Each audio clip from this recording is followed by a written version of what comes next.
नमस्कार। योग परिचय कार्यक्रम के 8वें दिन के प्रयोगात्मक सत्र में आप सभी का हार्दिक स्वागत है। आइए योग सत्र का आरंभ हम प्रार्थना के साथ करें। प्रार्थना के लिए किसी भी आरामदायक या ध्यानात्मक आसन में बैठ जाएं। आंखों को कोमलता से बंद करें। दोनों हाथ नमस्कार की मुद्रा में। आइए हम सभी एक साथ ओम के स्वर का उच्चारण करें और प्रार्थना आरंभ करें।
दोनों हाथों को आंखों के ऊपर रखें। धीरे से हाथ हटाएं और आंखें खोलें। एक बार पुनः आप सभी का आज के योग सत्र में स्वागत। सबसे पहले हम चालन क्रियाओं का अभ्यास करेंगे, तो चालन क्रियाओं के अभ्यास के लिए अपने स्थान पर खड़े हो जाएं।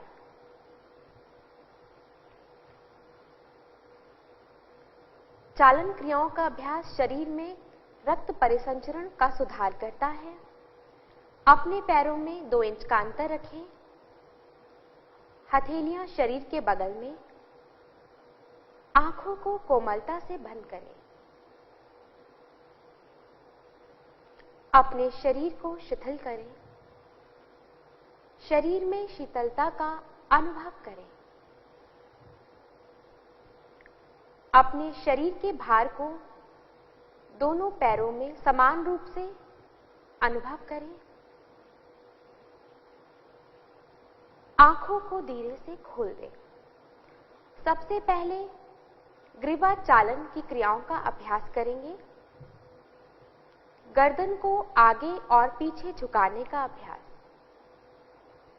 तो श्वास छोड़ते हुए हाथों को पहले कमर पे रखें। श्वास छोड़ते हुए गर्दन को आगे की ओर झुकाएं और श्वास भरते हुए पीछे की ओर ले जाएं। श्वास छोड़ते हुए आगे और श्वास भरते हुए पीछे की ओर।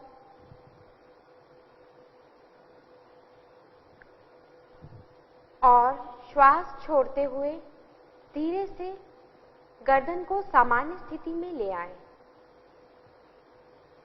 अब गर्दन को दाईं ओर और बाईं ओर झुकाने का अभ्यास करेंगे। श्वास छोड़ते हुए अपनी गर्दन को दाईं ओर झुकाएं।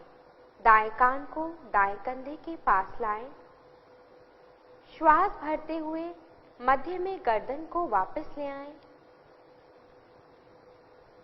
श्वास छोड़ते हुए गर्दन को बाईं ओर झुकाएं और दाईं ओर खिंचाव का अनुभव करें। श्वास भरते हुए वापस। पुनः श्वास छोड़ते हुए गर्दन को दाईं ओर झुकाएं। श्वास भरते हुए धीरे से वापस। श्वास छोड़ते हुए गर्दन को बाईं ओर झुकाएं और श्वास भरते हुए धीरे से मध्य भाग में वापस ले आएं। अब गर्दन को दाईं ओर और बाईं ओर मोड़ने का अभ्यास। श्वास छोड़ते हुए ग्रीवा को दाईं ओर घुमाएं। श्वास भरते हुए मध्य में वापस ले आएं। श्वास छोड़ते हुए गर्दन को बाईं ओर घुमाएं। श्वास भरते हुए धीरे से वापस। श्वास छोड़ते हुए दाईं ओर। ध्यान दें आपकी ठुड्डी जो है वो कंधे के ऊपर आए। श्वास भरते हुए वापस लाएं। श्वास छोड़ते हुए गर्दन को पुनः बाईं ओर ले जाएं और श्वास भरते हुए मध्य में वापस लाएं। अब गर्दन को गोलाकार घुमाने का अभ्यास करेंगे। श्वास छोड़ते हुए गर्दन को आगे की ओर झुकाएं और ठुड्डी को वक्षस्थल के साथ लगाएं। श्वास भरते हुए गर्दन को सुई की दिशा में धीरे धीरे घुमाएं और श्वास छोड़ते हुए धीरे से आगे लाएं। अब सुई की विपरीत दिशा में गर्दन को घुमाएं। श्वास भरते हुए पीछे की ओर ले जाएं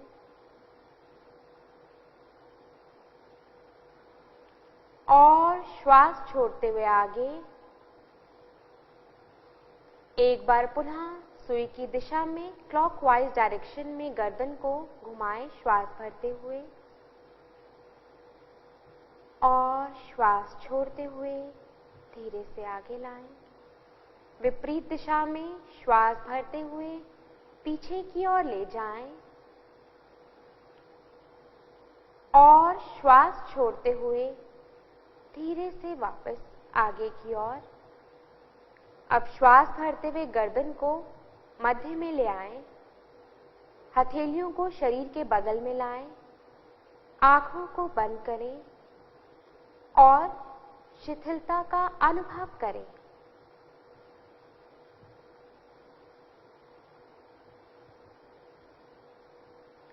आंखों को धीरे से खोलें। अब हम स्कंद चालन की क्रिया का अभ्यास करेंगे। श्वास भरते हुए दोनों भुजाओं को धीरे धीरे ऊपर उठाएं। ध्यान दें हथेलियों का रुख बाहर की तरफ हो। श्वास छोड़ते हुए धीरे से वापस ले आएं।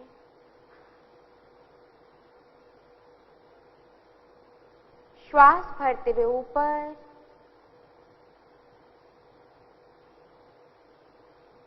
और छोड़ते हुए नीचे। धीरे से वापस। अब स्कंद चक्र की क्रिया का अभ्यास करें।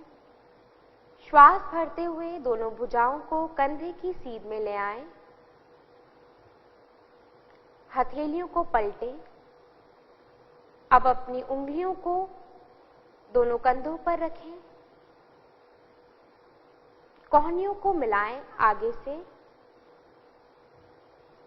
अब श्वास भरते हुए कंधों को ऊपर की ओर उठाएं और भुजाओं को भी ऊपर की ओर ले जाएं। पूरा पीछे की ओर से घुमाते हुए श्वास छोड़ते हुए नीचे लाएं।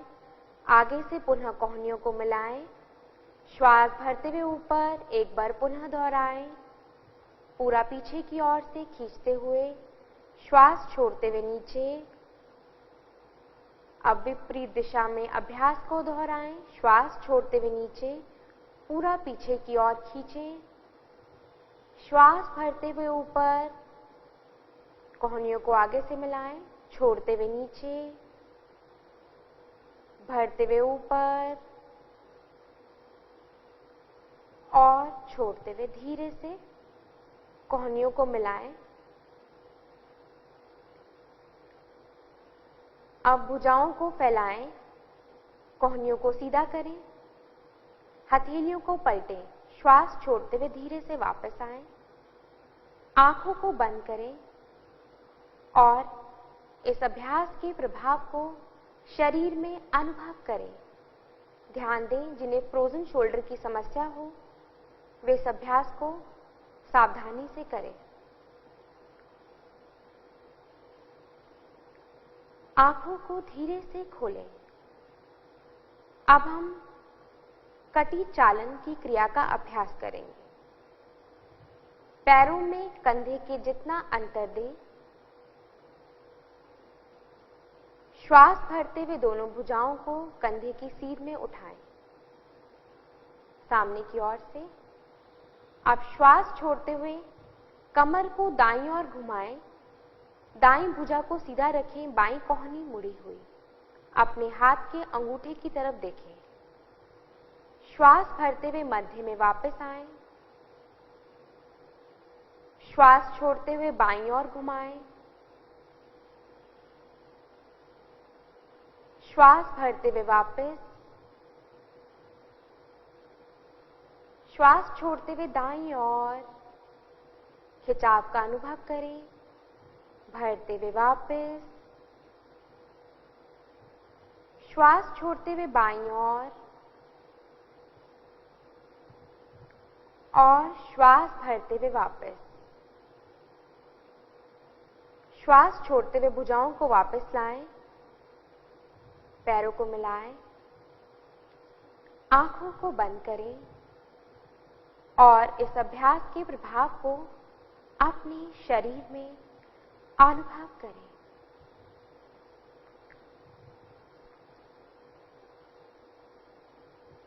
अगला अभ्यास घुटने की चालन क्रिया का अभ्यास। आंखों को खोलें। अब आप चाहें तो दोनों पैरों में कंधे के जितना अंतर दे सकते हैं। श्वास भरते हुए पुनः दोनों भुजाओं को कंधे की सीध तक उठाएं।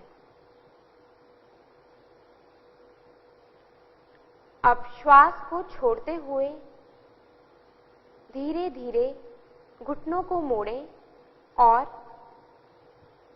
कुर्सी की अवस्था में बैठें। श्वास भरते हुए वापस। एक बार पुनः श्वास छोड़ते हुए नीचे। ध्यान दें आपके घुटने पैर के पंजे से आगे ना जाएं। श्वास भरते हुए ऊपर। श्वास छोड़ते हुए भुजाओं को वापस ले आएं। पैरों को मिलाएं। आंखों को बंद करें। इस अभ्यास के प्रभाव को शरीर में अनुभव करें। ध्यान दें, जिन्हें ऑस्टियोआर्थराइटिस की समस्या हो वह इस अभ्यास को ना करें।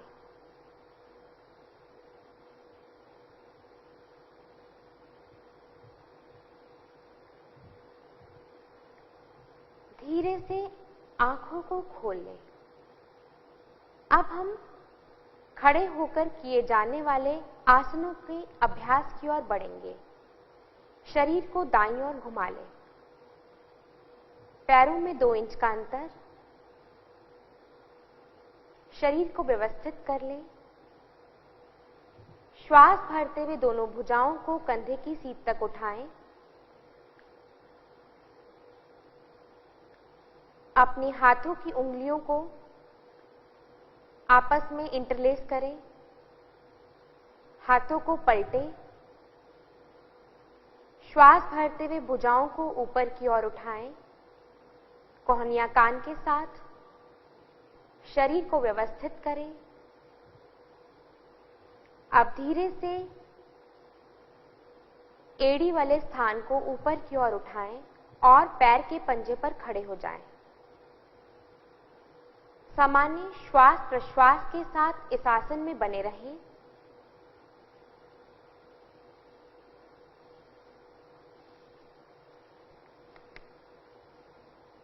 श्वास छोड़ते हुए धीरे से एड़ियां वापस नीचे लाएं और भुजाओं को भी धीरे से वापस ले आएं। हाथों को पलटें और धीरे से वापस। आंखों को बंद करें और इस आसन के अभ्यास को शरीर में अनुभव करें। इसके प्रभाव को शरीर में अनुभव करें।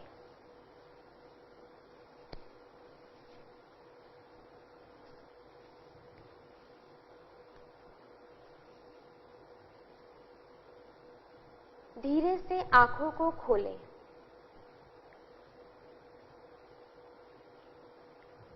अब हम अगला अभ्यास वृक्षासन करेंगे। सामने की ओर आ जाएं। वृक्षासन के लिए अपने दाएं घुटने को मोड़ें और दाएं पैर की एड़ी को बाईं जंघा के मूल पर हाथों की सहायता से रखें। अब श्वास भरते हुए धीरे से भुजाओं को ऊपर की ओर लेकर आएं, हथेलियों को पलटें, दोनों हाथों को ऊपर की ओर ले आएं और नमस्कार की मुद्रा में परस्पर जोड़ें। सामान्य श्वास प्रश्वास के साथ आसन में बने रहें।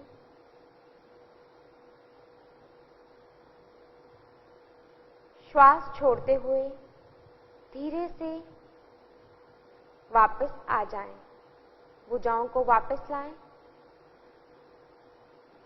और धीरे से पैर को भी वापस पुनः स्थिति में ले आएं। इसी अभ्यास को दूसरी ओर से भी दोहराएं। बाएं घुटने को मोड़ें, बाएं पैर की एड़ी को दाईं जंघा के मूल पर रखें। श्वास भरते हुए दोनों भुजाओं को ऊपर की ओर नमस्कार की मुद्रा में ले आएं। सामान्य श्वास प्रश्वास के साथ आसन में बने रहें। किसी भी एक पॉइंट पर, किसी एक बिंदु पर देखते रहें।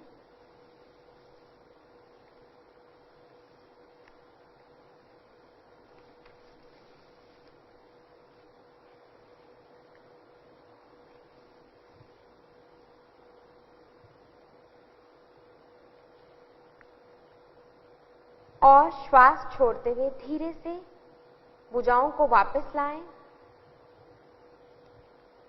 और पैर को भी पुनः स्थिति में वापस ले आएं। आंखों को बंद करें और शरीर में शिथिलता का अनुभव करें। यह आसन तंत्रिका मांसपेशियों के तालमेल में सहायता करता है।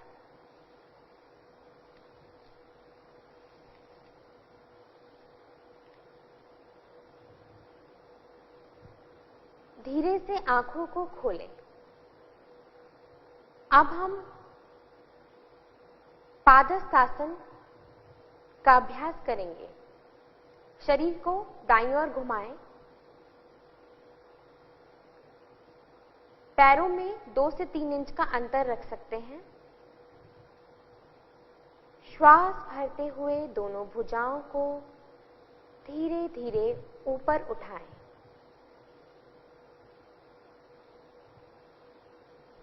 श्वास छोड़ते हुए धीरे धीरे कमर से आगे की ओर झुकें। कमर के निचले भाग से धीरे धीरे आगे की ओर झुकें। अपनी हथेलियों को जमीन पर रखें। दोनों हाथों को अपने पैरों के बगल में रखें। प्रयास करें, गर्दन को झुकाएं यथासंभव।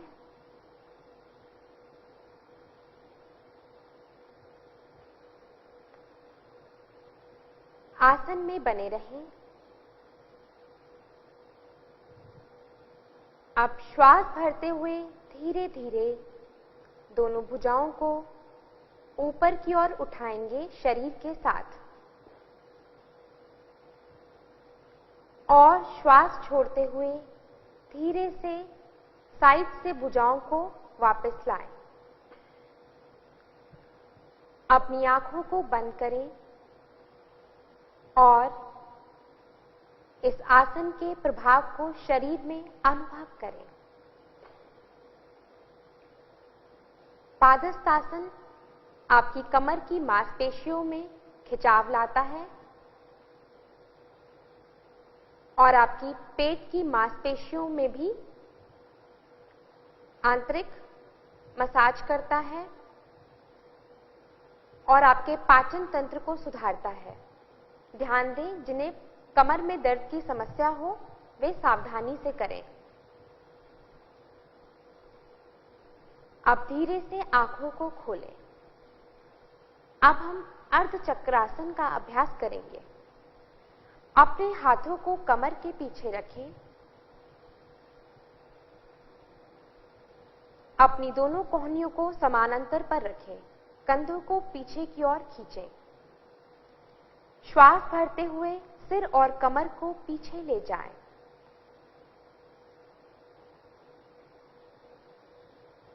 श्वास छोड़ें और सामान्य श्वास प्रश्वास के साथ इस आसन में बने रहें।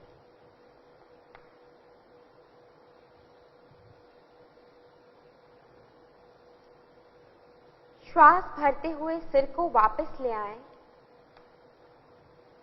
और श्वास छोड़ते हुए अपने हाथों को पूर्व स्थिति में ले आएं। आंखों को बंद करें और शिथिलता का अनुभव करें। यह आसन आपकी श्वसन क्षमता को बढ़ाता है और कमर दर्द के प्रबंधन में भी सहायक है।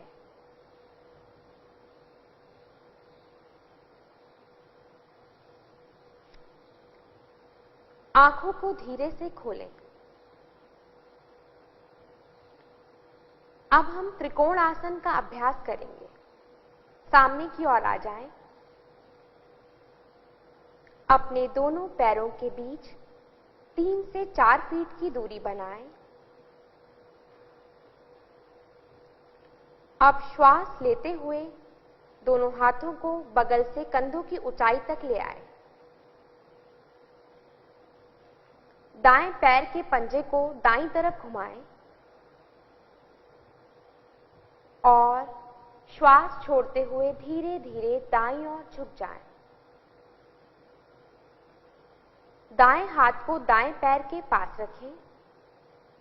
अपने सिर को ऊपर की ओर घुमाएं और मध्यमा उंगली की ओर देखें।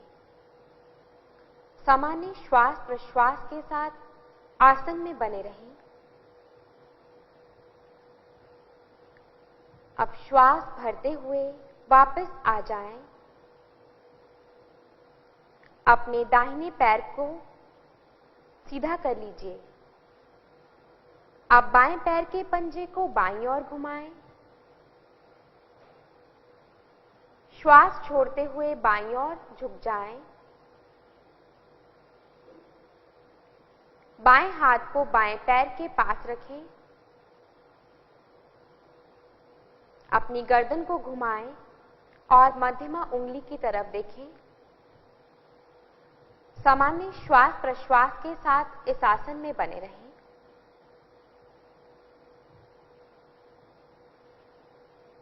धीरे से श्वास भरते हुए वापस आ जाएं। अपने बाएं पैर को सीधा करें। अपने दोनों पैरों को मिलाएं और भुजाओं को भी वापस ले आएं। आंखों को बंद करें और इस आसन के प्रभाव को शरीर में अनुभव करें। त्रिकोणासन आपकी कमर, जंघाओं तथा कंधे की मांसपेशियों को मजबूत बनाता है।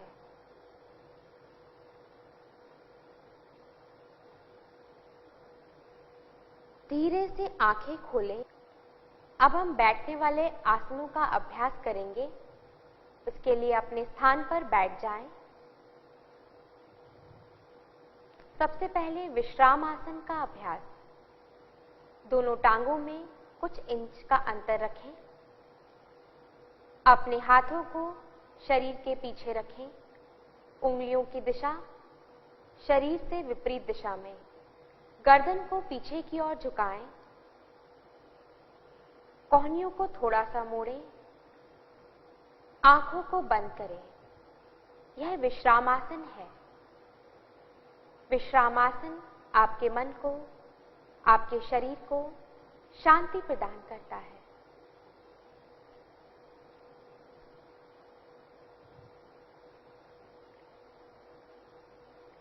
अब हम दंडासन करेंगे। अपनी दोनों टांगों को मिलाएं, गर्दन को वापस लाएं, अपने हाथों को नितंब के पास रखें, कमर को सीधा कर लें। यह दंडासन का अभ्यास है।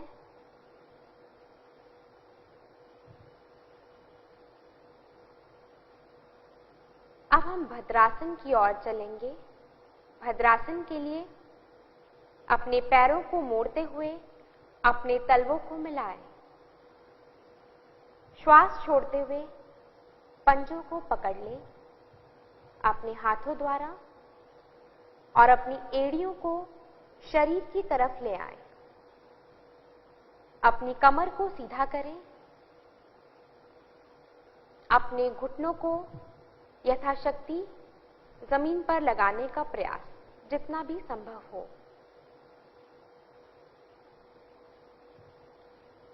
यह आसन महिलाओं के लिए बहुत अधिक लाभकारी है। यह आसन घुटनों और नितंब के जोड़ों को स्वस्थ रखता है, पर ध्यान दें जिन्हें घुटनों की समस्या है वह आसन ना करें।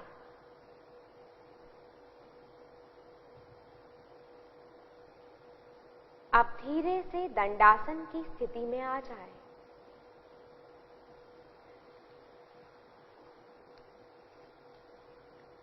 अगला अभ्यास वज्रासन।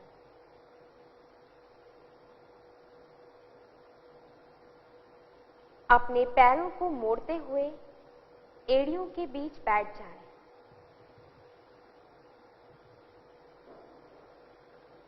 ध्यान दें दोनों पैरों के अंगूठे मिले हुए हों और एड़ियों में अंतर हो।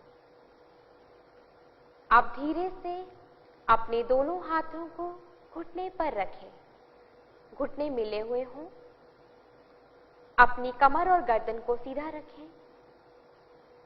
सामान्य श्वास प्रश्वास के साथ इस आसन में बने रहें। यह वज्रासन का अभ्यास है। यह हमारी पाचन क्रिया के लिए लाभदायक है और पैरों की मांसपेशियों को भी मजबूती प्रदान करता है। अगर आपको ऑस्टियोआर्थराइटिस की समस्या हो तो आप यह आसन ना करें।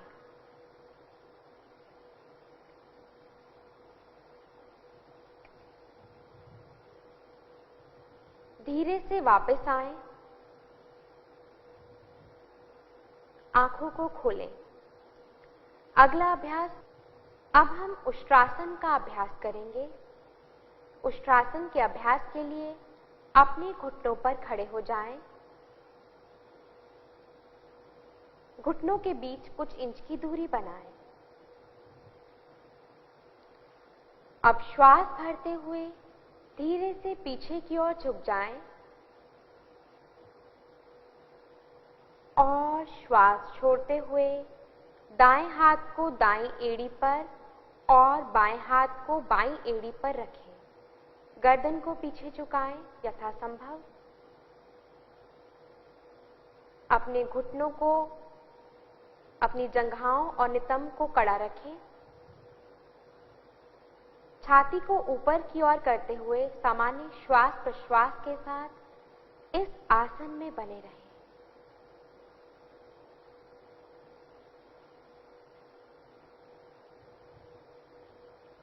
अब श्वास भरते हुए पुनः वज्रासन की स्थिति में वापस आ जाएं।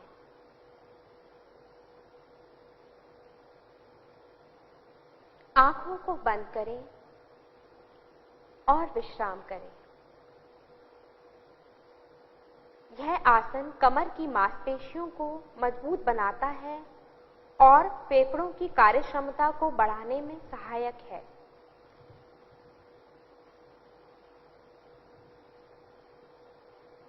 अगला अभ्यास शशकासन। आंखों को खोलें। अपने दोनों घुटनों के बीच कुछ इंच की दूरी बनाएं।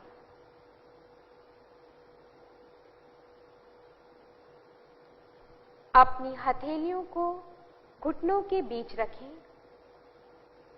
और श्वास छोड़ते हुए बिना नितंबों को उठाए शरीर को धीरे धीरे आगे ले जाएं। अपनी छाती और ठुड्डी को जमीन पर लगाएं और सामान्य श्वास प्रश्वास के साथ इस आसन में बने रहें। यह आसन तनाव और घबराहट को कम करता है और क्रोध के प्रबंधन में भी सहायक है।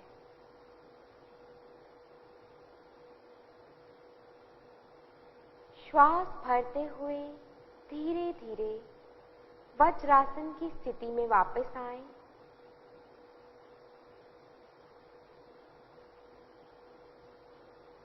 आंखों को बंद करें और विश्राम करें।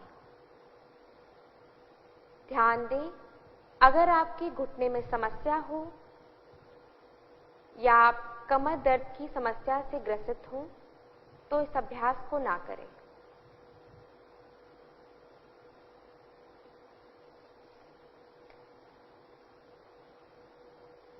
अगला अभ्यास उत्तान मंडूकासन।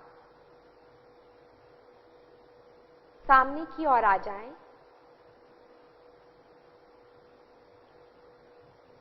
अपने दोनों घुटनों को फैलाएं।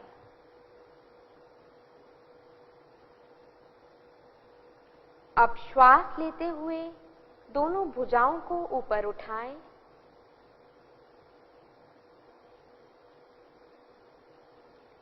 अब अपने सिर के पीछे से दोनों हाथों को मोड़ें और अपनी हथेलियों को विपरीत कंधों पर रखें। ध्यान दें, कोहनियां कान के साथ हो। कमर और गर्दन को सीधा रखें और सामान्य श्वास प्रश्वास के साथ इस आसन में बने रहें। यह आसन पीठ एवं गर्दन दर्द के प्रबंधन में सहायक है।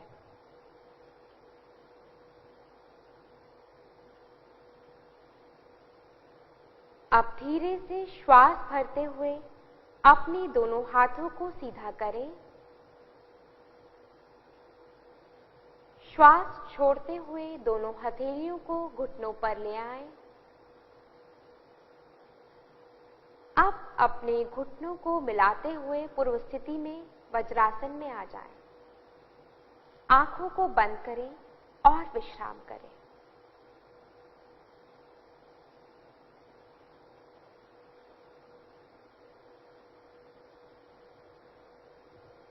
अगला अभ्यास वक्रासन। धीरे से आंखें खोल दें। वक्रासन के अभ्यास के लिए अपने दोनों पैरों को सामने की ओर सीधा करके दंडासन की स्थिति में बैठ जाएं।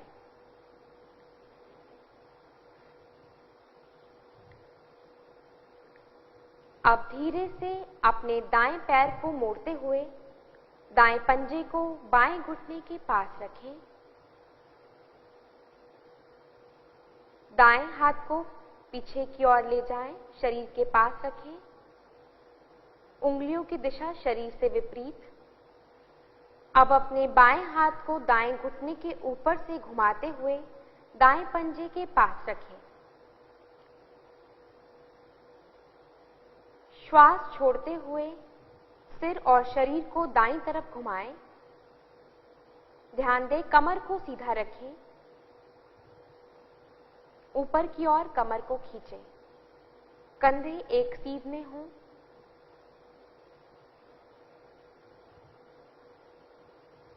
यह आसन रीढ़ की हड्डी को लचीला बनाता है और मधुमेह को नियंत्रित करने में सहायक है। श्वास भरते हुए धीरे से वापस आएं, गर्दन को वापस लाएं।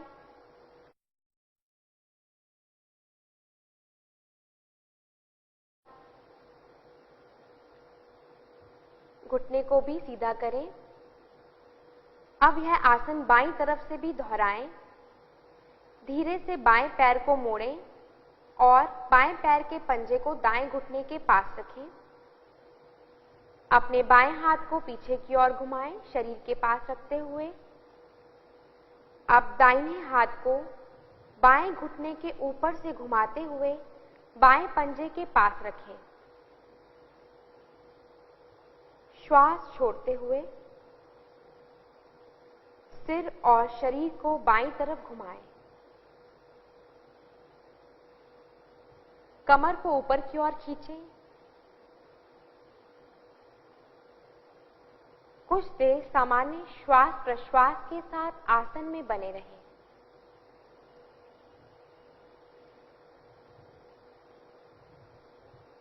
श्वास भरते हुए धीरे से वापस आ जाएं। गर्दन को वापस लाएं, दाईं भुजा को वापस लाएं, बाएं घुटने को सीधा करें और हाथ को वापस लाएं। विश्रामासन की अवस्था में विश्राम करें। आंखों को बंद करें और कुछ देर विश्राम करें।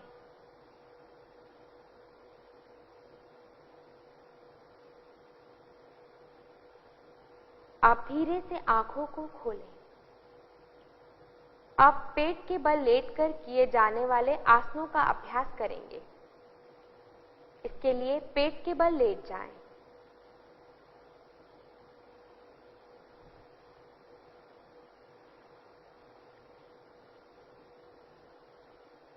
अपने दोनों पैरों के बीच कुछ इंच की दूरी बनाएं। ध्यान दें, एड़ियां अंदर की ओर और पंजे बाहर की ओर हों। अपनी दोनों कोहनियों को मोड़ते हुए एक हथेली पर दूसरी हथेली को रखें। अब अपने सिर को भी हथेलियों पर रखें और गर्दन को दाईं ओर या बाईं ओर घुमाएं। आंखों को बंद करें और मकर आसन में विश्राम करें। यह आसन शरीर और मन को विश्राम प्रदान करता है।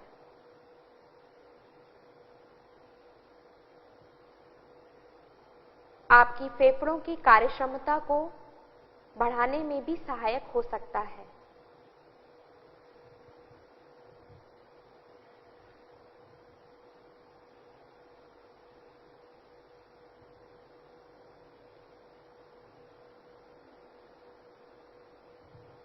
अब हम भुजंगासन का अभ्यास करेंगे। भुजंगासन के अभ्यास के लिए धीरे से दोनों पैरों को मिलाएं। आपके पैर मिले हों, टांगे, घुटने मिले हुए हों। श्वास भरते हुए अपने दोनों हाथों को आगे की ओर सीधा करें। अब श्वास छोड़ते हुए अपने हाथों को मोड़ें और अपनी हथेलियों को सीने के पास रखें।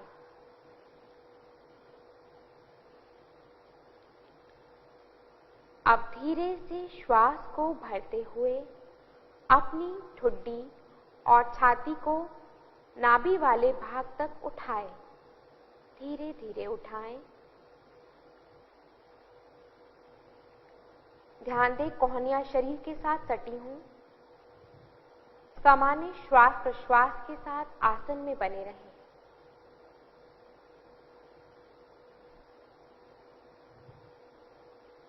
अब धीरे से श्वास छोड़ते हुए सामान्य स्थिति में आ जाएं।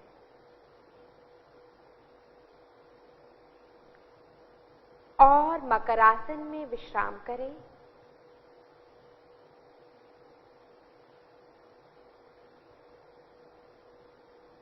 यह आसन श्वसन क्षमता को बढ़ाने में सहायक है, पेट की चर्बी को घटाता है, कब्ज से राहत दिलाने में सहायक है और कमर दर्द के प्रबंधन में भी सहायक है।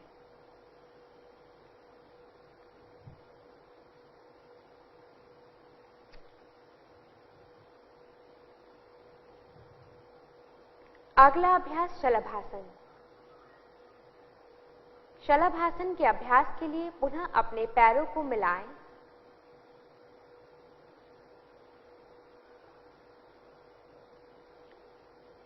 श्वास भरते हुए अपनी दोनों भुजाओं को सामने की ओर सीधा करें। अब श्वास छोड़ते हुए अपने हाथों को जंघाओं के पास रखें। दोनों हथेलियां जमीन की तरफ रखें। ठुड्डी जमीन से लगी हुई हो। अब श्वास भरते हुए घुटने से बिना मोड़े दोनों टांगों को ऊपर की ओर उठाएं। सामान्य श्वास प्रश्वास के साथ आसन में बने रहने का प्रयास करें।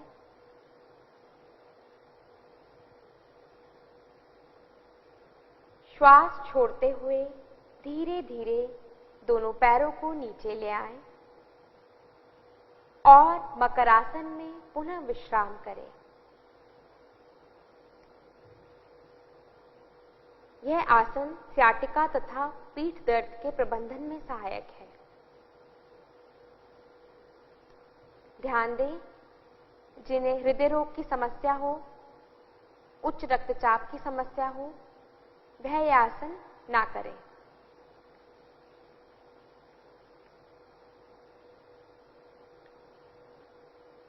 अब हम पीठ के बल लेटकर किए जाने वाले आसनों की ओर बढ़ेंगे।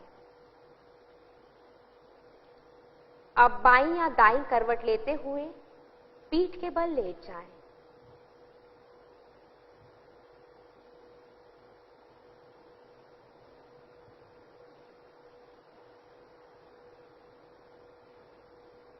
कुछ क्षण के लिए विश्राम करें।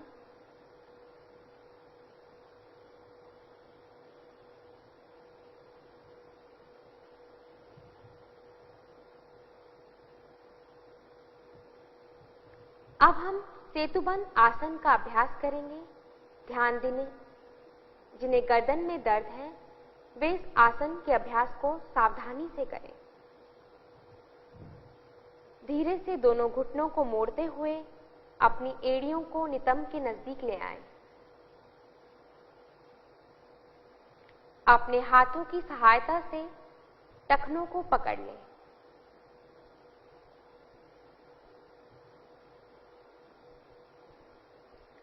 अब श्वास लेते हुए धीरे धीरे नितंब व कमर को ऊपर उठाएं और पुलनुमा आकृति बनाएं।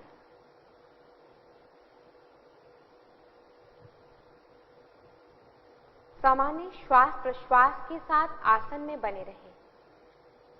ध्यान दें, आपके कंधे और एड़ियां जमीन पर हों, उन्हें ना उठाएं और छाती वाला भाग जो है वो गर्दन के पास हो। श्वास छोड़ते हुए धीरे धीरे वापस आएं और पीठ के बल विश्राम करें।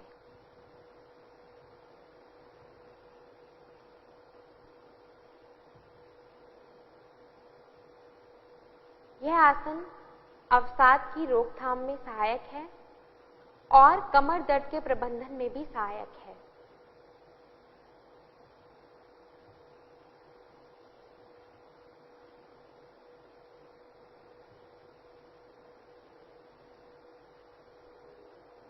अब धीरे से आंखों को खोलें। उत्तान पादासन का अभ्यास करेंगे। अपने दोनों पैरों को मिलाएं। हाथों को शरीर के बगल में सीधा रखें। ध्यान दें, हथेलियां जमीन पर हों। श्वास लेते हुए दोनों पैरों को धीरे धीरे उठाएं और 30 से 45 डिग्री का कोण बनाएं।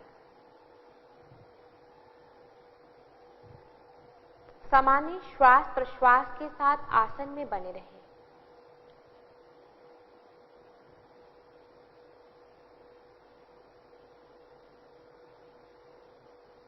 अब श्वास छोड़ते हुए धीरे धीरे दोनों पैरों को जमीन पर ले आएं और विश्राम करें। यह आसन श्वसन क्षमता को सुधारने में सहायक है। आपकी पेट की चर्बी को कम करने में भी सहायक है। ध्यान दें, जिन्हें कमर में दर्द की समस्या हो वे इस अभ्यास को सावधानी से करें।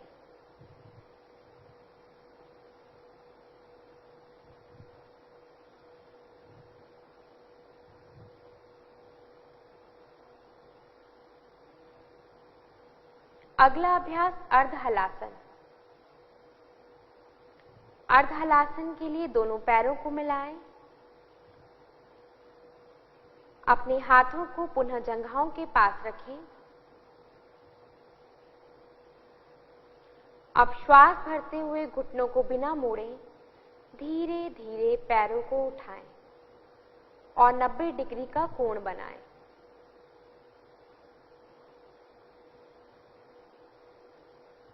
ध्यान दें नितंब से कंधे तक शरीर एकदम सीधा रहे। सामान्य श्वास प्रश्वास के साथ आसन में बने रहें।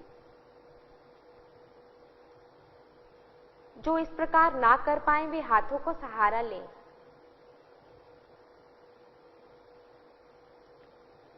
अब श्वास छोड़ते हुए धीरे धीरे दोनों पैरों को वापस ले आएं।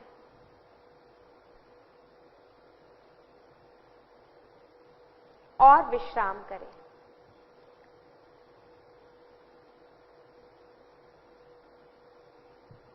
यह आसन उच्च रक्तचाप के प्रबंधन में सहायक है। पर ध्यान दें, अगर आपका रक्तचाप 140/90 से अधिक हो तो इस अभ्यास को सावधानी से करें। जिन्हें कमर में दर्द की समस्या हो वह भी दोनों टांगे एक साथ ना उठाएं, एक एक टांग उठाकर इस अभ्यास को करें।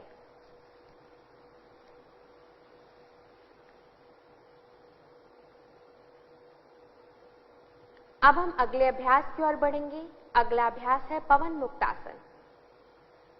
अपने दोनों पैरों को मिलाएं। अपने दोनों घुटनों को मोड़ते हुए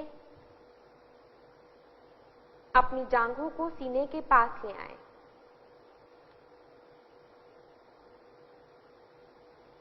अपने हाथों की उंगलियों को आपस में फंसाते हुए टांगों को पकड़ लें।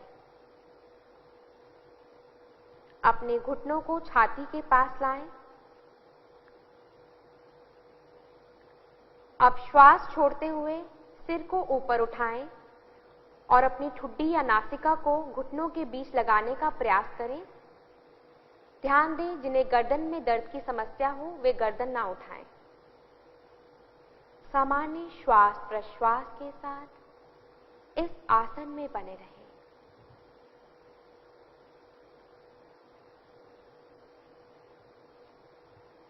अब श्वास छोड़ते हुए सिर और पैरों को वापस ले आएं।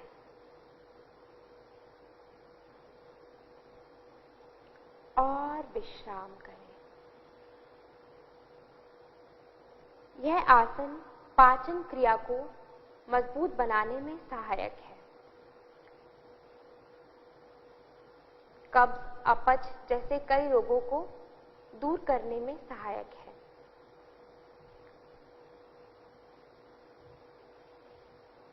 अब हम शवासन का अभ्यास करेंगे।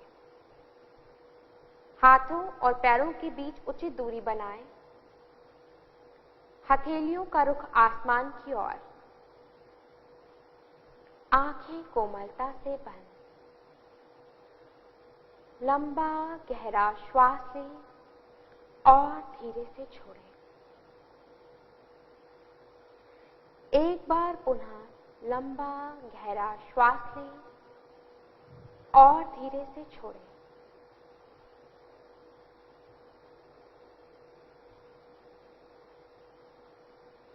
शरीर के प्रत्येक अंग के प्रति सजगता का भाव लाएं और शरीर के प्रत्येक अंग को शिथिल करने का प्रयास करें।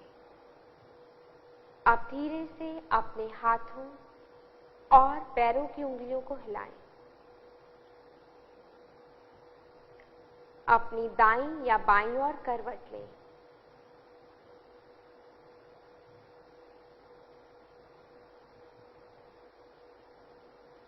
कुछ देर इसी अवस्था में रहें।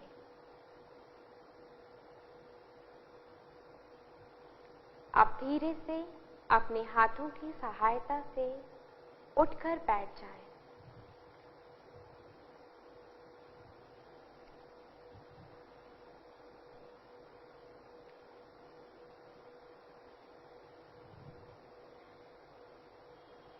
किसी भी आरामदायक या ध्यानात्मक आसन में बैठ जाएं।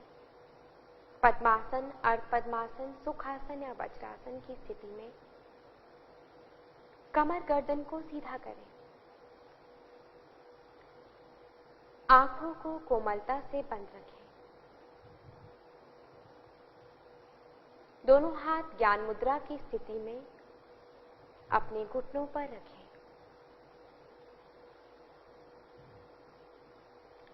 आज हम कपालभाति के विषय में जानेंगे। कपालभाति षटकर्म का अभ्यास है। कपालभाति दो शब्दों से मिलकर बना है, कपाल और भाति। कपाल का अर्थ है स्कल और भाति का अर्थ है शाइन यानी चमकना। और हमारे यौगिक ग्रंथ हठयोग प्रदीपिका के अनुसार भस्त्रावल्लोकारस्य रेच पूरो संसभ्रमो कपाल भातिर विख्याता कफ दोष विशोषणी, अर्थात यह कफ से जुड़े हुए जो दोष होते हैं उन्हें दूर करने में सहायक है। तो कपालभाति का अभ्यास ध्यान दें। जो हृदय रोगी हैं या जिन्हें उच्च रक्तचाप की समस्या हो, जिन्हें हर्निया की समस्या हो या जिनकी रिसेंटली कोई पेट की सर्जरी हुई हो, वह इस अभ्यास को ना करें। तो इस अभ्यास के लिए हम जो केवल श्वास छोड़ने पर ध्यान देते हैं, श्वास लेने पर ध्यान नहीं देते हैं। श्वास छोड़ते हुए हम पेट की मांसपेशियों को अंदर की ओर खींचते हैं और बार बार पुनः इसी अभ्यास को इस प्रकार दोहराते हैं। तो इसको आप 1 सेकंड में चाहें तो 1 स्ट्रोक या 1 सेकंड में 2 स्ट्रोक जो है वो आइडियल है, उस प्रकार कर सकते हैं। अगर आप अभी से साधना शुरू कर रहे हैं, एक नए साधक हैं, तो 1 सेकंड में 1 स्ट्रोक की गति से ये अभ्यास करें। शुरू करें अभ्यास।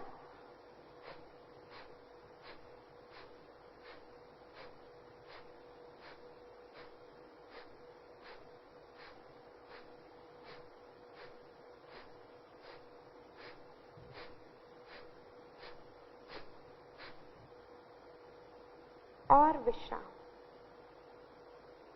शांति का अनुभव करें।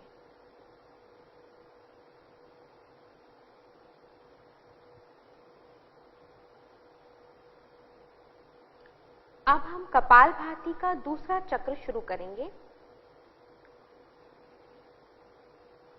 शुरू करें।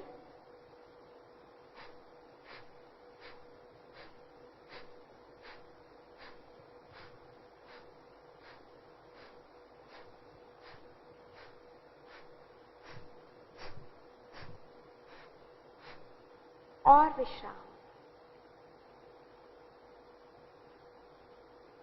इस अभ्यास के प्रभाव को शरीर, मन और श्वास में अनुभव करें। कपालभाति आपके श्वसन अंगों के कार्य को सुधारने में भी सहायक है और कफ विकारों को दूर करता है।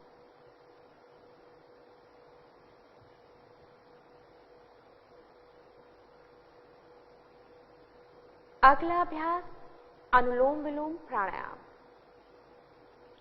अपनी कमर गर्दन को सीधा ही रखें और आंखों को बंद रखें।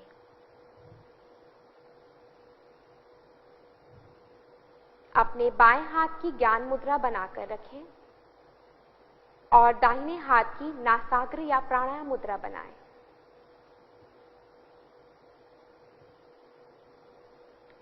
अब दाहिने नासारंध्र को बंद करते हुए बाएं नासारंध्र से धीरे से श्वास लें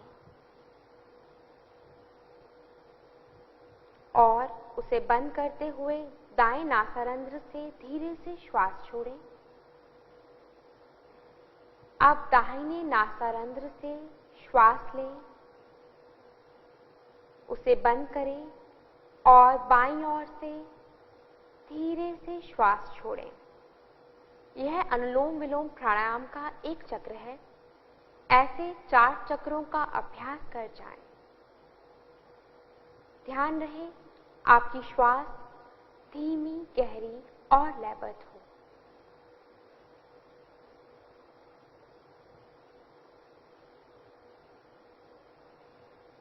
अनुलोम विलोम प्राणायाम शरीर की रोग प्रतिरोधात्मक क्षमता को बढ़ाता है और एकाग्रता को बढ़ाने में भी मदद करता है।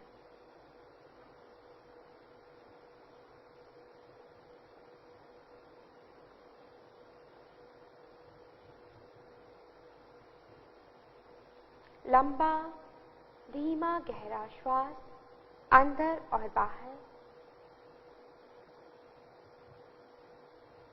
ध्यान दें शरीर हिले डुले ना, शरीर स्थिर रहे, कमर गर्दन सीधी रहे।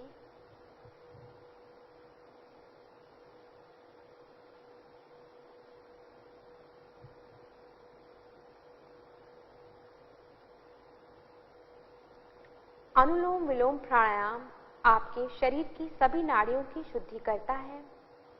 इसे करते हुए अनुभव करें कि शरीर की सभी नाड़ियां शुद्ध होती जा रही हैं।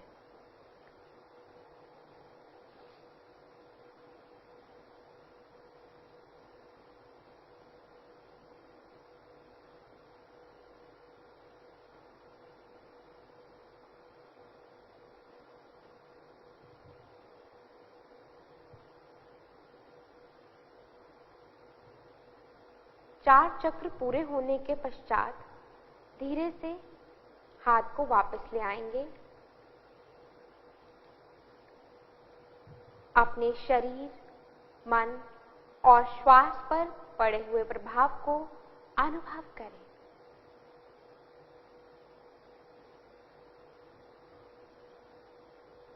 अब हम ध्यान की ओर बढ़ेंगे। धीरे से अपनी श्वास पर ध्यान केंद्रित करें।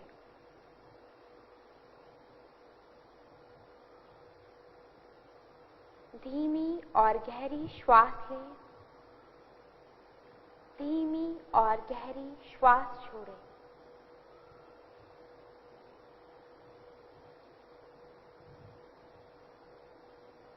अपनी श्वास के प्रति सजग हों।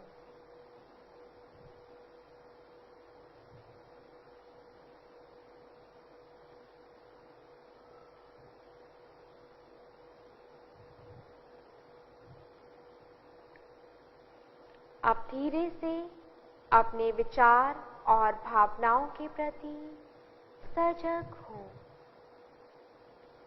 अच्छे बुरे जैसे भी विचार मन में उठें, उन्हें साक्षी भाव से देख जाएं।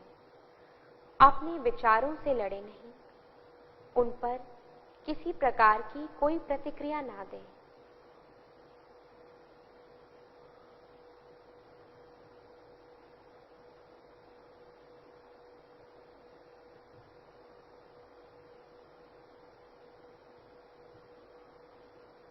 ऐसा करने से धीरे धीरे आप निर्विचार स्थिति की ओर बढ़ते जाएंगे।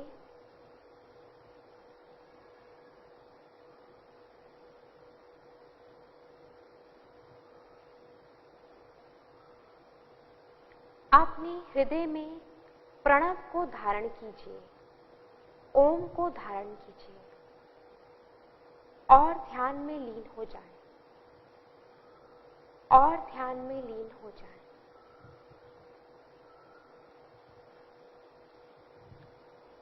ध्यान योग का सबसे महत्वपूर्ण अंग है। यह मन को शांत करता है और हमें आत्म अनुभूति की ओर ले जाता है।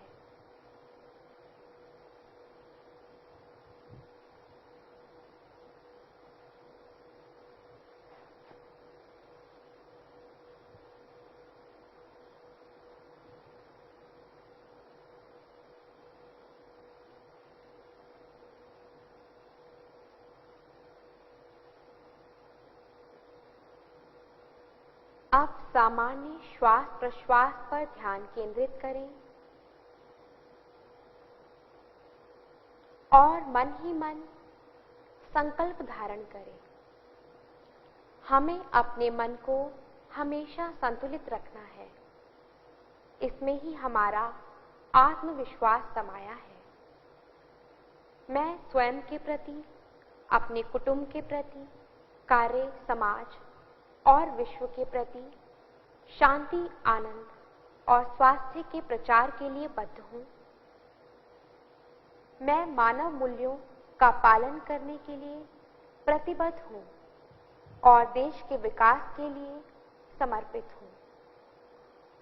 एवं इन कठिन परिस्थितियों में भी हमें एकजुट होकर रहना है।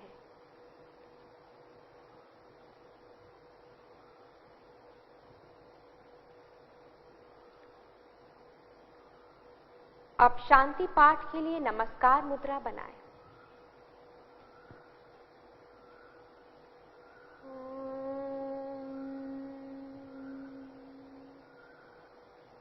सर्वे भवन्तु सुखिनः, सर्वे सन्तु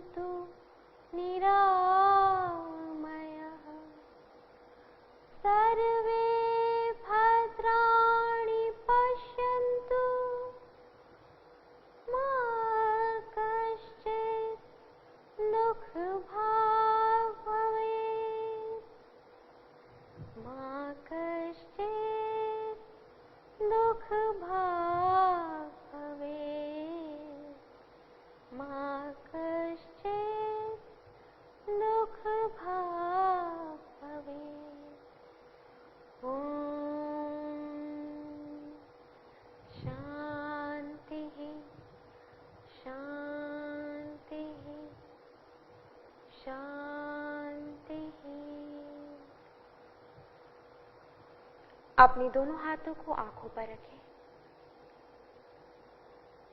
धीरे से हाथ हटाएं और आंखें खोलें। आप सभी का धन्यवाद।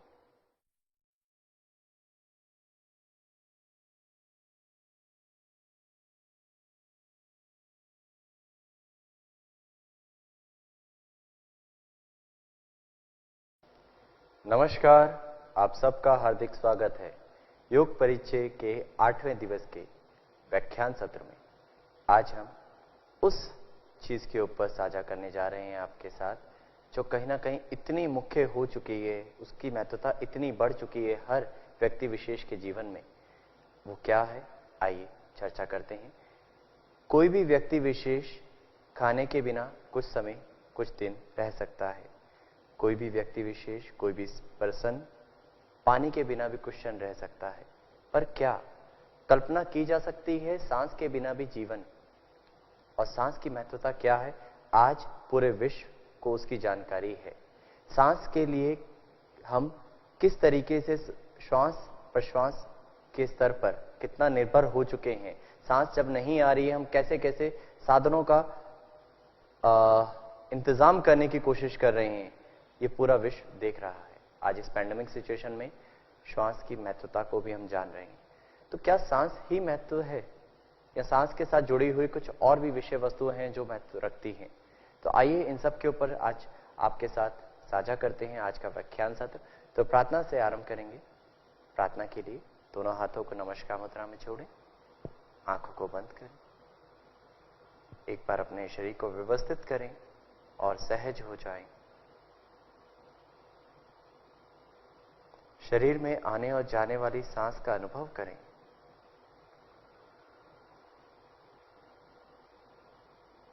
सांस के आने और जाने का स्पर्श। और अब 3 बार ओम शब्द का उच्चारण हम यहां सब एक साथ करेंगे। श्वास भरें गहरा,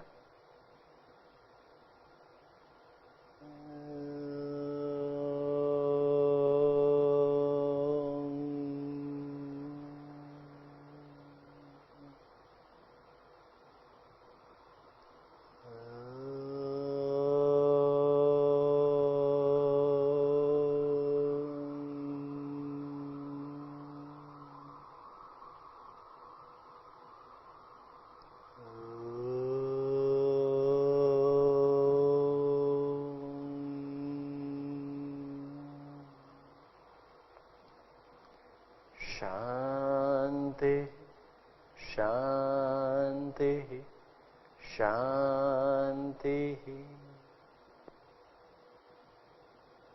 समय लेते हुए धीरे से अपनी आंखों को खोलें और हाथों को वापस ले आए।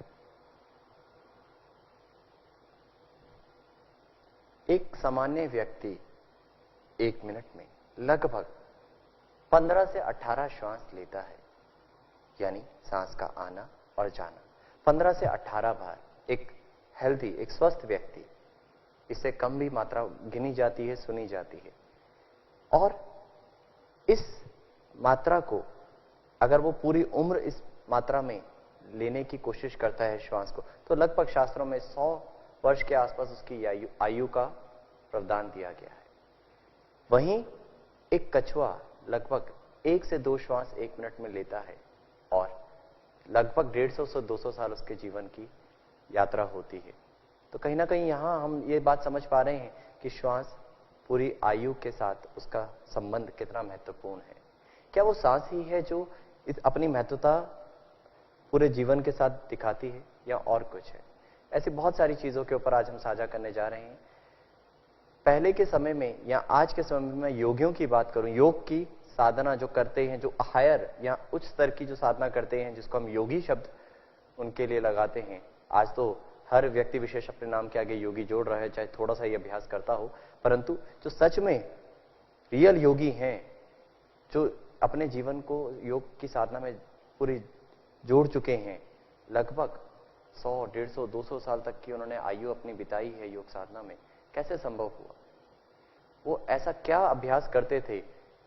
कौन सी चीज से आयाम उनका जीवन इतना कर पाया? उन सबको हम यहां जानेंगे।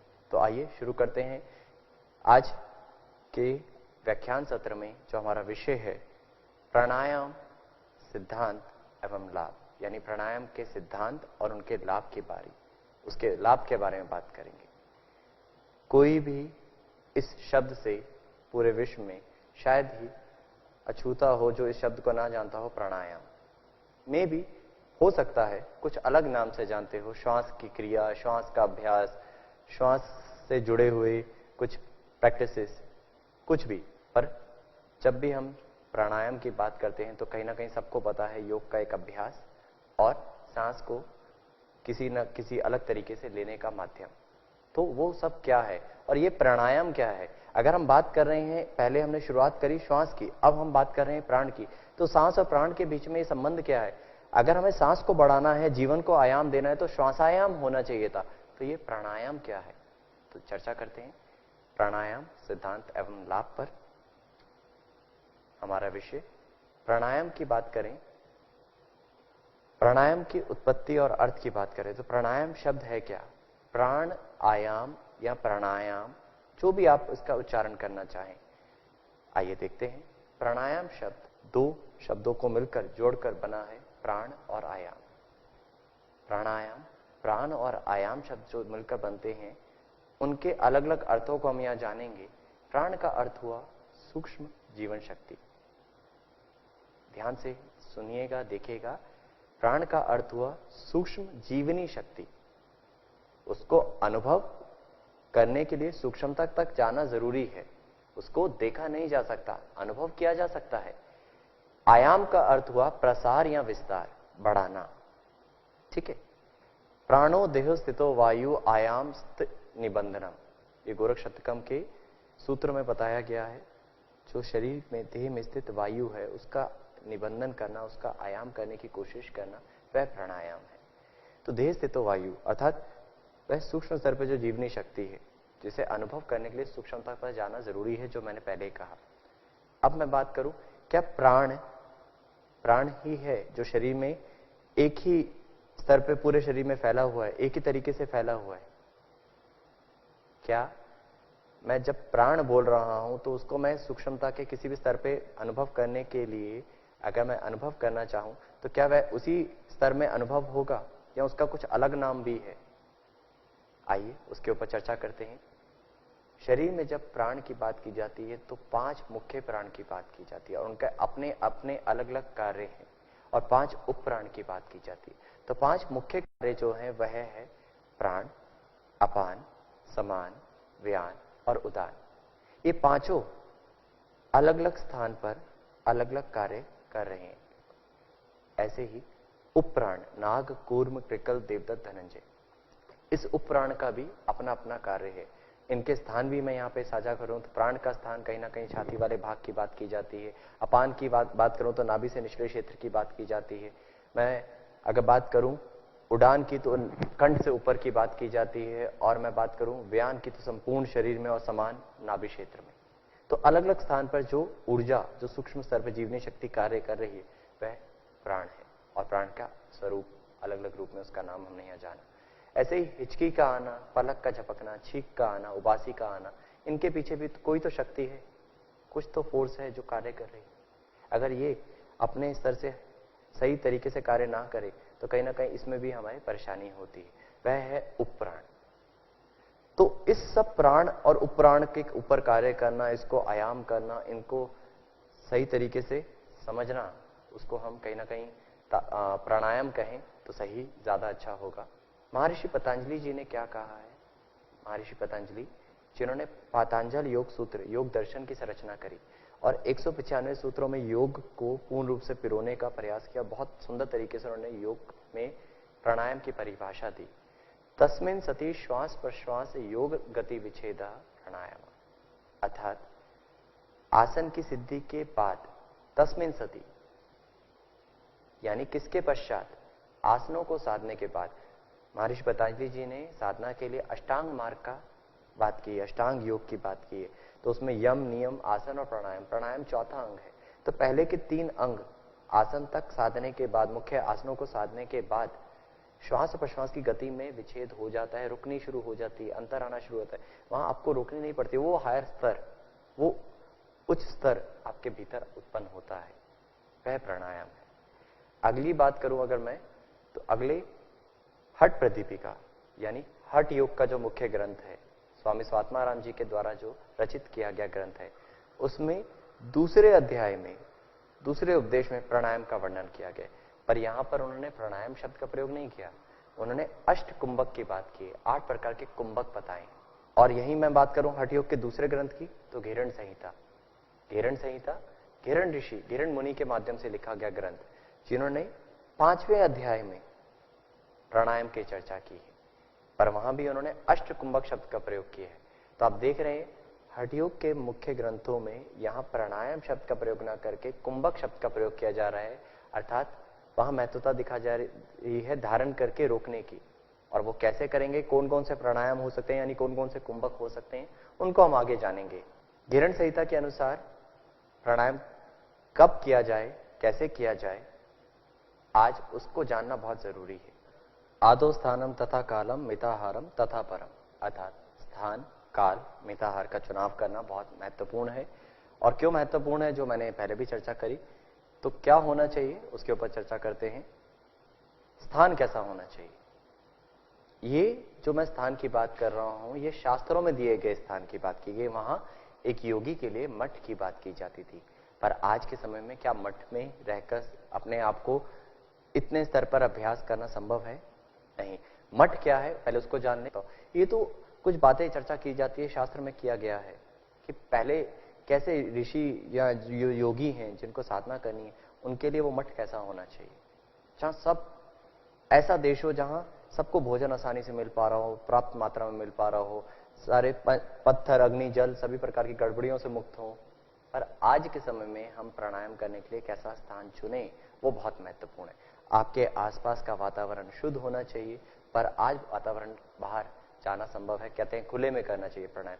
आज हम घर में, पैंडेमिक सिचुएशन में जब घर में हैं, तो हम क्या खुले में जाकर अभ्यास कर सकते हैं? नहीं। अपने आसपास इतना वातावरण ऐसा शुद्ध रखने की कोशिश करें कि आपको हवा का, ताजी हवा का प्रवाह आपके भीतर, घर कमरे के भीतर आसानी से हो पाए।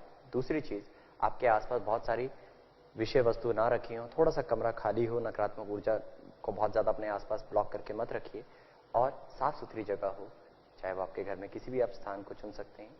और ये हुई स्थान के बाद काल की बात, तो काल, समय क्या होना चाहिए? प्राणायाम करने के लिए शास्त्रों में कहा गया है, महर्षि घेरण के माध्यम से, वसंत और शरद ऋतु सर्वोत्तम मानी गई। अभी हमने बात की काल की, स्थान की, अब बात कर रहे हैं मिता आहार की। आहार कैसा होना चाहिए? सुस्निग्धम सुमधुरम चतुर अंश विवर्जिते भुज्यते शिव संप्रीते मिताहार स उच्यते। हठ योग के हठ प्रदीपिका ग्रंथ में कहा गया है कि आहार आपका स्निग्ध होना चाहिए, मधुर होना चाहिए, चौथा अंश का आपको शिव को समर्पित, यानी चौथा अंश खाली छोड़ना, यानी पेट का चौथा भाग खाली छोड़ना है। आहार बहुत महत्वपूर्ण है प्राणायाम के अभ्यास के लिए। अब जो चौथा शब्द वहां बोला गया, नाड़ी शुद्धि के बाद प्राणायाम करना चाहिए। नाड़ी शुद्धि, नाड़ी क्या है पहले वो जान लीजिए, क्योंकि आज जो हम समझ रहे हैं नाड़ियां, जिसे हम कहीं ना कहीं अनुलोम विलोम से शुद्ध करने की कोशिश कर रहे हैं, क्या सिर्फ 5 या 7 चरण से नाड़ी शुद्धि हो जाएगी? शास्त्रों में इसके बारे में ऐसा कुछ वर्णन नहीं। शास्त्र कहते हैं, ग्रंथ कहते हैं, नाड़ी शुद्धि करने के लिए 2 प्रकार बताए गए, समनु और निर्मनु। नाड़ियां शरीर में 72,000 नाड़ियों का वर्णन लगभग किया जाता है, कहीं कहीं इसकी मात्रा अलग भी बताई गई है, जिसकी जो अनुभूति रही उसने वो साझा किया। तो नाड़ियों की बात की गई है। नाड़ी है क्या? क्या नसों को नाड़ियां कहा जाता है? नहीं। रंग रहित, रक्त रहित, प्राण के प्रवाह को जो साधन है, प्राण को प्रवाह करने के लिए जो रंग रहित, रक्त रहित ऊर्जा स्रोत हैं, जो चैनल्स हैं, उनको नाड़ियां कहा जाएगा। उसको सूक्ष्म स्तर पर जाके ही अनुभव किया जा सकता है। तो बात कर रहे हैं नाड़ियों की। तो नाड़ियों की शुद्धि के बाद, इन 72,000 नाड़ियों की शुद्धि के बाद वो कैसे होंगी? 2 प्रकार से, समनु और निर्मनु। समनु हुआ बीज मंत्र के साथ, मंत्र उच्चारण मानसिक स्तर पर करते करते प्राणायाम किया जाए, जिसे अनुलोम विलोम प्राणायाम जो आज हम सामान्य समझ रहे हैं, वहां मंत्र उच्चारण के साथ मानसिक स्तर पर प्राणायाम करने की बात की जाती है। और निर्मनु धोती कर्म, यानी जो हमने षट कर्म की बात की कुछ समय पहले, कुछ व्याख्यान पहले षट कर्म की बात की, तो उससे भी हमारी नाड़ियां शुद्ध होती हैं।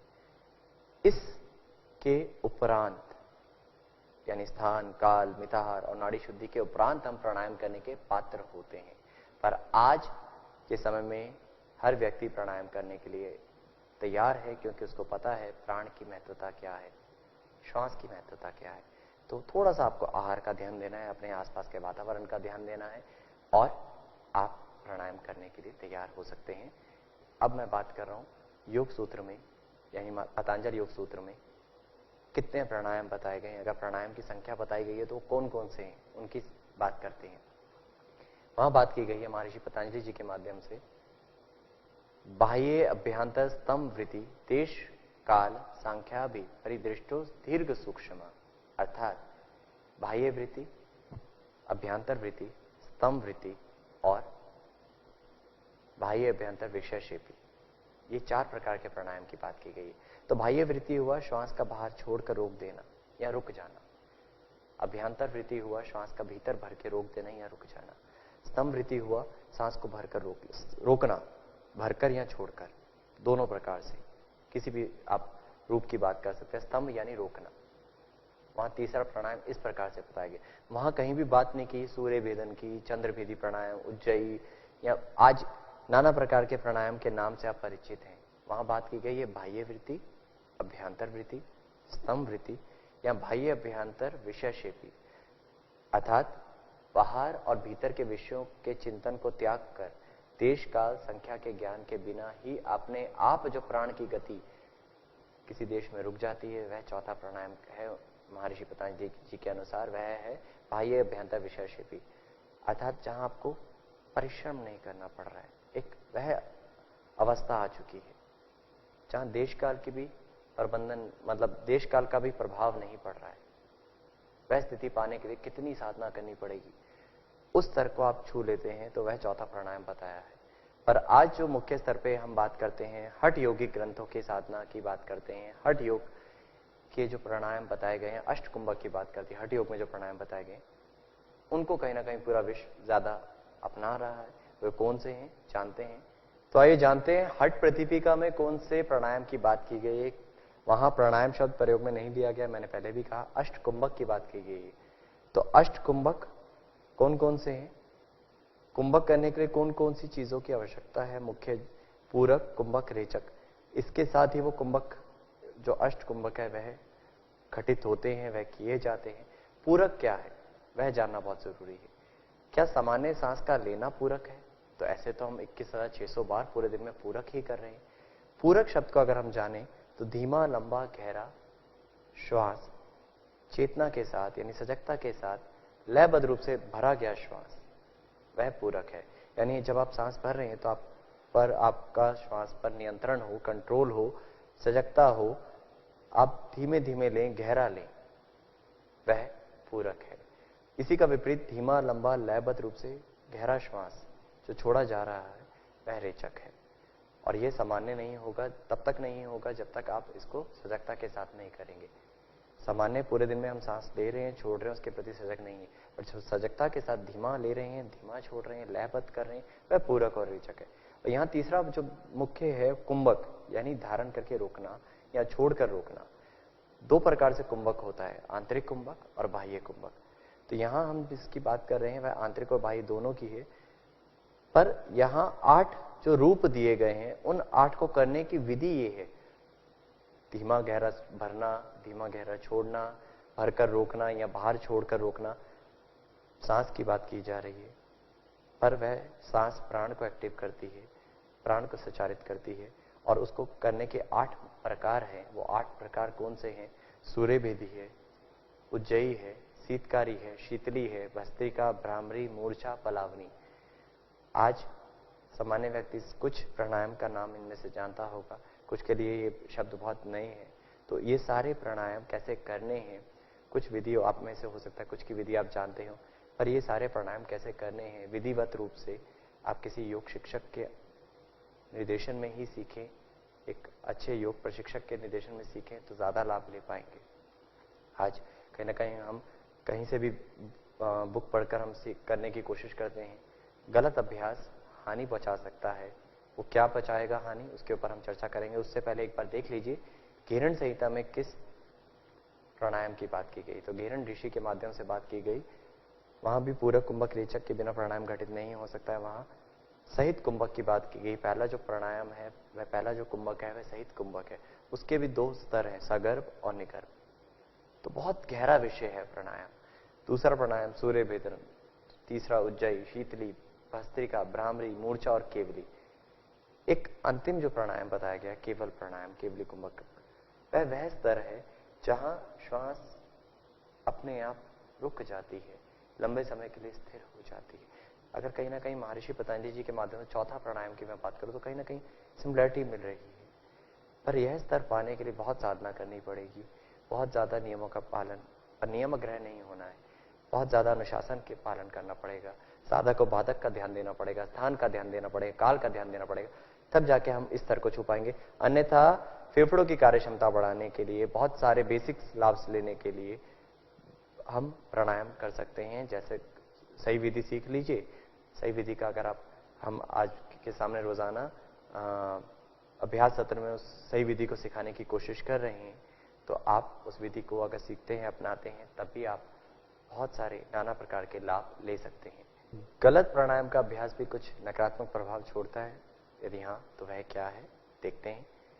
प्राणायाम के गलत अभ्यास से होने वाले रोगों का भी वर्णन करते हुए शास्त्रों में कहा गया है। हठ प्रदीपिका के दूसरे अध्याय 17वें सूत्र में कहा गया है कि आपको वायु के प्रकोप, जैसे हिचकी, जैसे दमा, खांसी, या दमा शब्द कहीं ना कहीं बिल्कुल सही नहीं होता है, यानी सांस संबंधित विकार उत्पन्न हो सकते हैं, खांसी उत्पन्न हो सकती है, सिर में, कान में, आंखों में पीड़ा जैसी अनुभूति हो सकती है। अगर गलत तरीके से अभ्यास कर रहे हैं, गलत मात्रा में कर रहे हैं, सही तरीके से नहीं कर रहे, कब भर के रोकना है, कहाँ रोकना है, अगर आप सही विधिवत रूप से प्राणायाम नहीं कर रहे हैं, तो आपको ऐसे वायु संबंधित प्रकोप या अन्य नकारात्मक प्रभाव भी अनुभव हो सकते हैं। तो मैं यहाँ आपको यही कहना चाहूंगा कि सही विधिवत रूप से प्राणायाम सीखिए, उसका लाभ उठाएं, और विधिवत रूप से सीखने के बाद आप किस प्रकार के लाभ ले सकते हैं। शास्त्रों में जो प्राणायाम बताए गए हैं, सूर्य भेदन, उज्जयी, शीतली, शीतकारी, भस्त्रिका, भ्रामरी, उनके मुख्य लाभों की यहाँ चर्चा कर रहे हैं। बहुत सारे लाभ हैं। हर प्राणायाम अपने आप में इतना सशक्त है, इतने ज्यादा लाभप्रद है, पर उनमें से मुख्य लाभों की अगर बात करूं, सूर्य भेदन वात प्रकृति संबंधित विकारों को दूर करने में मदद करता है, यानी वात संबंधित जो भी हमारे अंदर परेशानियां हैं उसको दूर करने में मदद करता है। और अगर मैं बात करूं उज्जयी प्राणायाम की, तो कंठ से संबंधित विकारों को दूर करने में मदद करता है। और भी लाभ है इसके, और मुख्य कंठ संबंधित। शीतकारी की बात करूं तो शीतकारी कहीं ना कहीं शीतलता प्रदान करता है। गैस से संबंधित परेशानी, जो लोग गैस्ट्राइटिस परेशानियों को झेल रहे हैं, अपने जीवन में उस परेशानी से जूझ रहे हैं, तो उसके लिए भी बहुत लाभकारी है। शीतली प्राणायाम भी शरीर के रक्त को शुद्ध करने में मदद प्रदान करता है, अवसाद और सुस्ती को मिटाने में लाभ प्रदान करता है। बहुत सारे लाभ और भी हम अर्जित कर सकते हैं इन प्राणायामों को सही रूप से सीखने पर मुख्य लाभ की हम यहाँ चर्चा कर रहे हैं। भस्त्रिका वात, पित्त, कफ तीनों प्रकार के रोगों को दूर करने का दमखम रखता है। भ्रामरी प्राणायाम मन को शांत करता है। अनिद्रा जैसी परेशानियां आजकल देखा जा रहा है, डिप्रेशन संबंधित विकार हो रहे हैं, लोगों को निद्रा नहीं आ रही, तो उसको दूर करने में बहुत लाभप्रद है। और भ्रामरी के ऊपर अभी हाल फिलहाल में एक रिसर्च भी हुई है कि भ्रामरी प्राणायाम करने से नाइट्रिक ऑक्साइड लेवल बढ़ रहा है, यानी अगर हम वो कर रहे हैं तो हमारे शरीर में नाइट्रिक ऑक्साइड लेवल बढ़ रहा है, और उसको करने से शरीर में जो नाइट्रिक ऑक्साइड बढ़ रहा है उसके कारण कोई भी विजातीय द्रव्य या कोई भी वायरस शरीर में बहुत ज्यादा स्तर पे फैल नहीं पा रहा है। कहीं ना कहीं वो उसको वहीं रोकने में मदद प्रदान कर रहा है। तो सही रूप से विधिवत रूप से भ्रामरी करिए। कितना करना है, कैसे करना है, वो आप पहले पूरी जानकारी प्राप्त करें, फिर शुरू करें। अगर मैं बात करूं आगे के प्राणायाम के सामान्य लाभ की, तो फेफड़ों की कार्य क्षमता बढ़ाता है, फेफड़ों को सशक्तिकरण प्रदान करता है। और अगर धीमा और सही गहरा रूप से श्वास प्रश्वास किया जाए या प्राणायाम किया जाए, तो रक्तचाप और हृदय रोग को दूर करने में मदद करता है। प्राणायाम भोजन को पचाने में और सही रूप से पाचन तंत्र को सही सुचारू रूप से चलाने में मदद प्रदान करता है। और भी बहुत सारे लाभ है प्राणायाम के। प्राणायाम अधिक ऑक्सीजन के साथ साथ रक्त को समृद्ध करता है, मस्तिष्क की तरफ रक्त के संचार को बढ़ाने में मदद करता है, कार्य क्षमता बढ़ाता है मस्तिष्क की, यानी एकाग्रता या ब्रेन की जो एफिशिएंसी लेवल है उसको बढ़ाता है। और मैं बात करूं तो वजन को कहीं ना कहीं नियंत्रित करने में मदद करता है। अगर कोई इंसान बहुत पतला है या बहुत ज्यादा मोटा है तो प्राणायाम भी उसमें बहुत बड़ा मुख्य रोल करेगा उसके वजन को नियंत्रित करने में। नाना प्रकार के लाभ हम प्राणायाम से ले सकते हैं। प्राणायाम एंडोक्राइन ग्रंथियों के कामकाज को नियंत्रित करता है, हृदय गति को कम करने में, प्राणायाम के सार में रक्त परिसंचरण अर्थात ब्लड सर्कुलेशन को बढ़ाने में, उसको सही रूप से नियंत्रित करने में प्राणायाम मदद करता है। तो आप यहाँ देख रहे हैं कितने ही सारे लाभ आपके सामने यहाँ स्लाइड्स में हैं। आप इन सब का लाभ तभी ले सकते हैं जब आप सही रूप से करें। पर शास्त्रों में क्या इसी प्राणायाम की बात, इसी लाभ की बात की गई है? शास्त्रों में जो लाभ बताए गए हैं वह कुछ इस प्रकार है। तत् श्वेते प्रकाश आवरम, यह बताया गया है महर्षि पतंजलि जी के माध्यम से पतंजलि योग सूत्र में। उन्होंने 4 प्रकार के प्राणायाम बताए। उन्होंने कहा आप जब प्राणायाम कर लेते हैं उसका लाभ क्या होगा।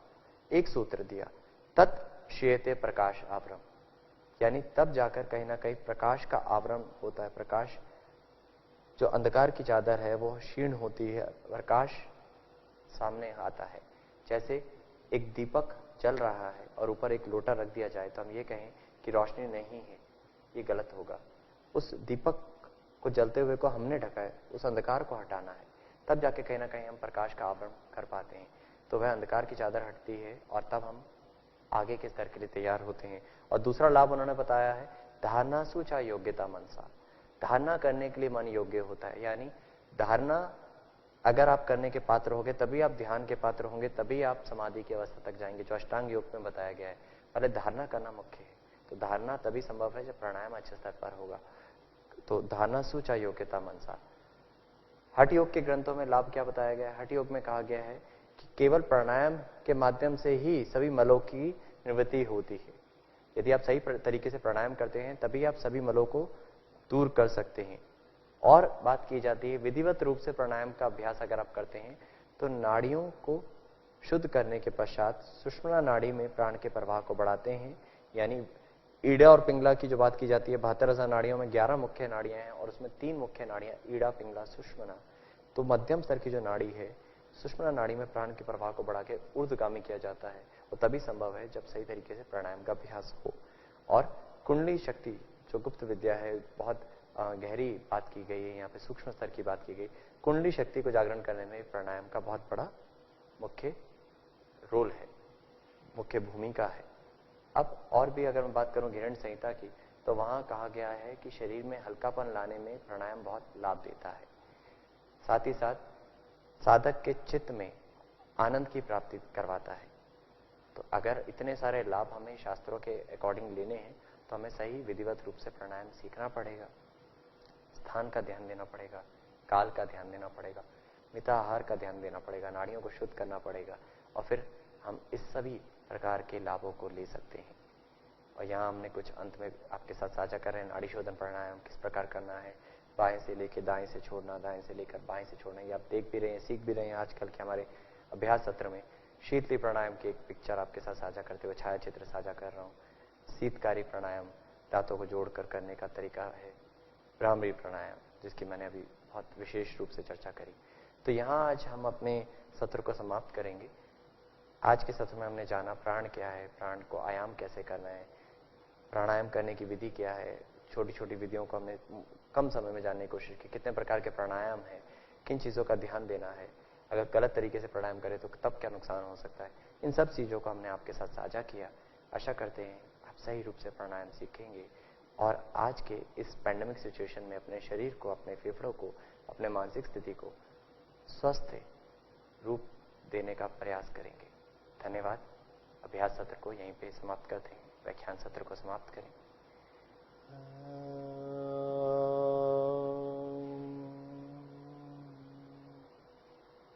शांति शांति शांति।